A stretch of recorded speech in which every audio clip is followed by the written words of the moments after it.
In a country where train travel has been the dominant mode of intercity transport for decades, India's aviation industry is establishing itself as a safe and affordable alternative. Over the past 7 years, Indian passenger numbers has doubled compared to 6% growth on train routes. Furthermore, a country with over 1 billion people, the room for growth and expansion of aviation in India is immense. Passenger numbers are expected to increase by 330% over the next 20 years to over 500 million passengers a year. Now, this expansion will be driven by the rise of the middle class in India, who can now afford to fly for business and also holidays. If everything goes well, the country will overtake Japan, Spain, Germany and the UK within 10 years to become the third largest air passenger market behind the US and also China. Now, India's aviation industry is ready for takeoff, quite literally and also metaphorically. Although no expansion as rapid as this will happen without any challenges. So, what are these challenges? Now, the first challenge is infrastructure. India's current aerospace infrastructure was not designed with the level expansion in mind.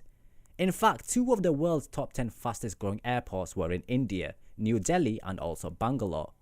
With this in mind, the Civil Aviation Minister for India said in 2018 that as many as 100 new airports will be built in the next 10 to 15 years at a cost of $60 billion to meet the growing domestic air travel demand. Now, for a moment, just think about how many airports that actually is. For reference, the 60th busiest airport in the United States is Eppley Field in Omaha, which many people outside of the US will never have heard of, carrying 2.3 million passengers a year. India wants to build 40 more airports on top of that. The second challenge is in regards to employment. Civil aviation in India directly employs 200,000 people and 1.2 million people indirectly.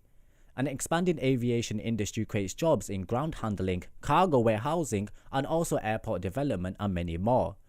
The Indian government expects the number of people employed in aviation in India to increase to 6 million in the next 15 to 20 years, which is an incredible goal to achieve. Now, the final challenge is in regards to policy. Policymakers need to connect the dots in India's aviation industry, making sure certain sectors are neglected and regulations are adjusted to allow the growth of the industry.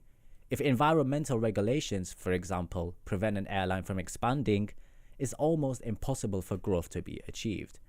If India can address these challenges in the next coming years, the industry has a chance of being on the same level as the US and also Europe. And who knows, perhaps even Air India can up their service.